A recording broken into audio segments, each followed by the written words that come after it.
E se fosse possível conquistar novamente aqueles que se foram? Juntos, nós podemos. Invista neste canal. Invista em um mundo melhor.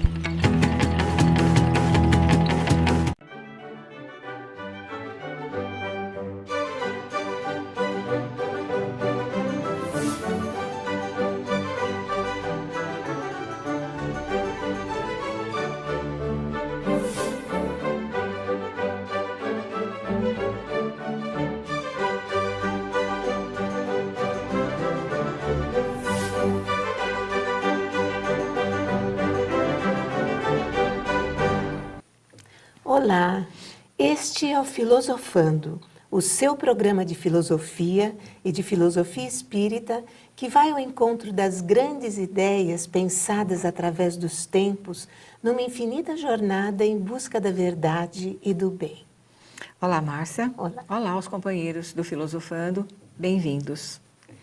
Queridos ouvintes, internautas, telespectadores, o nosso programa, o Filosofando, tem como um dos seus objetivos levar-nos a refletir com liberdade e coerência sobre a realidade que vivemos, sempre com vistas à evolução do espírito imortal que somos. Assim é que temos selecionado temas que constam das obras da codificação espírita por julgarmos serem importantes para o conhecimento de todos sob o viés filosófico.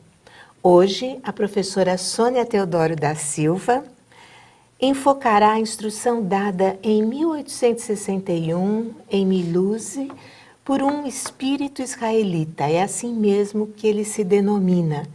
E essa instrução tem por título A Nova Era, capítulo 1 do Evangelho segundo o Espiritismo.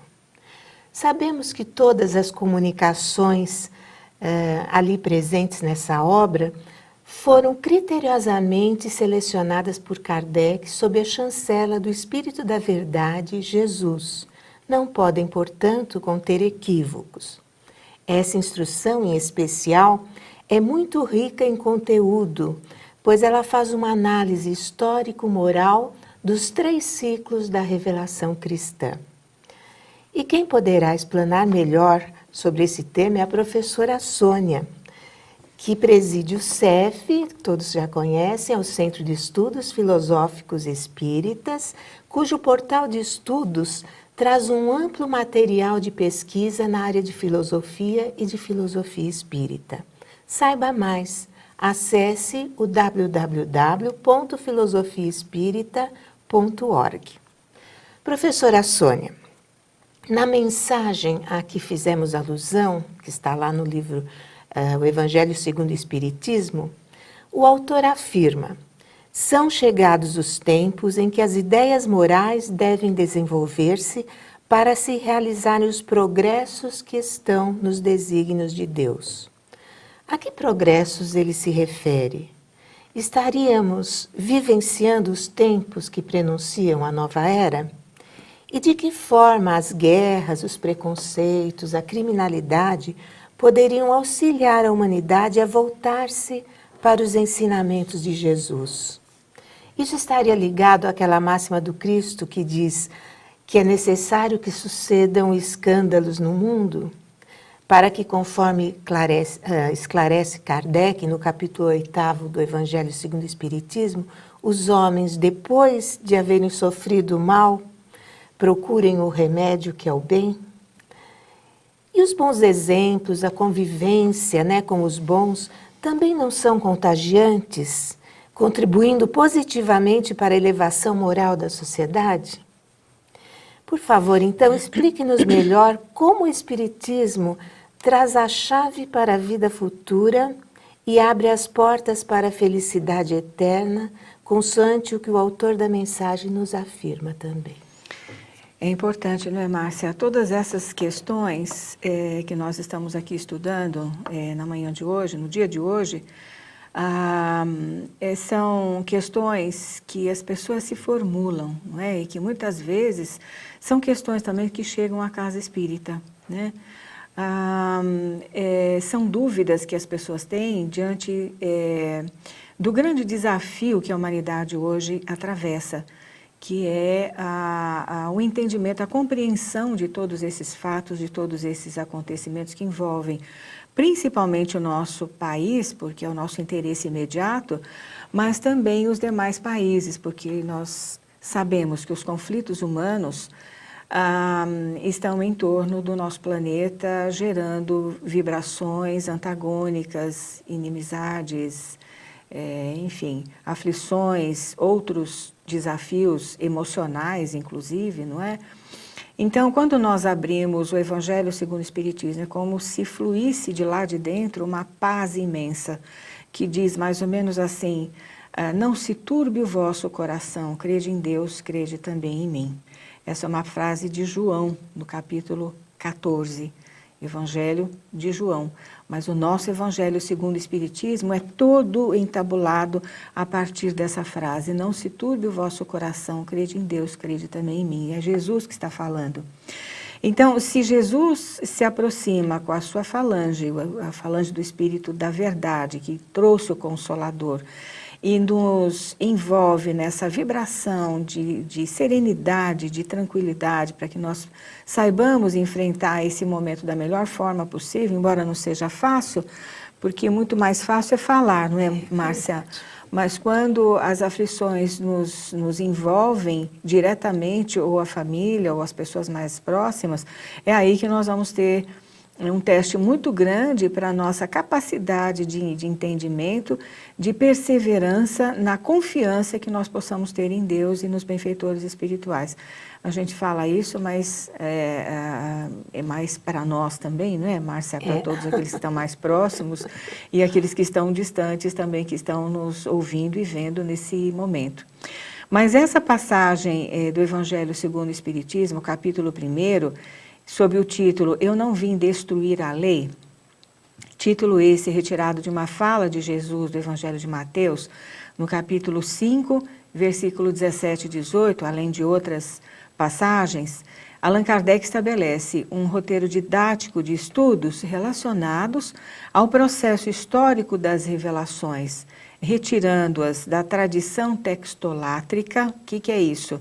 É da adoração pura e simples dos textos bíblicos para uma análise racional e coerente com o progresso filosófico e científico que o ser humano já alcançara em sua época. Então, se já alcançara naquele momento, continua hoje.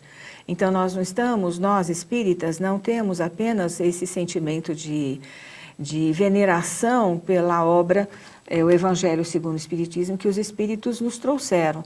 É uma veneração ativa, é algo que sustenta o nosso espírito, a nossa mente, o nosso coração e dá embasamento a um equilíbrio emocional que todos estamos precisando nesse momento da nossa existência.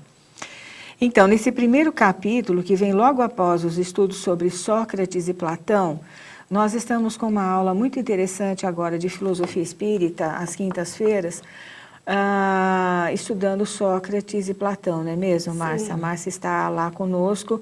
Então, são duas obras magníficas, não foi ao acaso que Kardec coloca esses dois grandes pensadores, sustentadores de todo o pensamento ocidental e oriental também, como precursores do cristianismo de Jesus, não do cristianismo que veio depois feito pelos homens, e do espiritismo, né? Então, Márcia, no momento nós estamos analisando esta obra, ou este capítulo especificamente sobre sobre o olhar de Kardec e dos espíritos. Então, nós ainda vamos, como eu disse anteriormente, falar muito sobre Sócrates e Platão, né? Mas, sem dúvida nenhuma, que Kardec soube dizer que eles eram precursores do cristianismo e do espiritismo, do cristianismo de Jesus, não do cristianismo dos homens. É importante que a gente faça sempre essa distinção, né? E do espiritismo. Então, Kardec estabelece essas ligações intrínsecas entre as leis promulgadas pelos espíritos superiores e transmitidas a Moisés e os ensinamentos posteriores trazidos pessoalmente por Jesus. E, finalmente, o espiritismo, numa união de propósitos e intenções focados na educação moral e espiritual humana de todos os tempos. Então, Márcia, Quando Jesus diz que eu não venho destruir a lei, essa é a frase dele, ele não está querendo dizer a lei de Moisés, ele está se referindo às leis divinas, às leis humanas, Sim. que muito tempo depois seriam detalhadas com o Espiritismo. E onde é que estão? Na terceira parte do Livro dos Espíritos, né? Então, ele veio não somente endossar a fala de Moisés, que falava sobre amor ao próximo, amar a Deus sobre todas as coisas, etc., com uma outra linguagem, mas ele extrai dessa linguagem de Moisés aquilo que é importante conservar, mas ele amplia muito mais esse conhecimento e dá margem a uma ampliação desse conhecimento depois com a filosofia espírita. É muito interessante a gente notar esse salto de qualidade que nós temos ao longo de toda a história. Se a gente for pensar que a Idade Média foi um período da criação das religiões, então foi um período extremamente religioso humano, nós vamos ver que o Espiritismo faz esse salto de qualidade e vai buscar lá atrás o verdadeiro ensinamento de Cristo, com base já na evolução científica, filosófica que o ser humano fez. Mas essa parte sobre o Espiritismo, já nós vamos dar prosseguimento após o nosso intervalo. Não saia daí, porque voltaremos em seguida.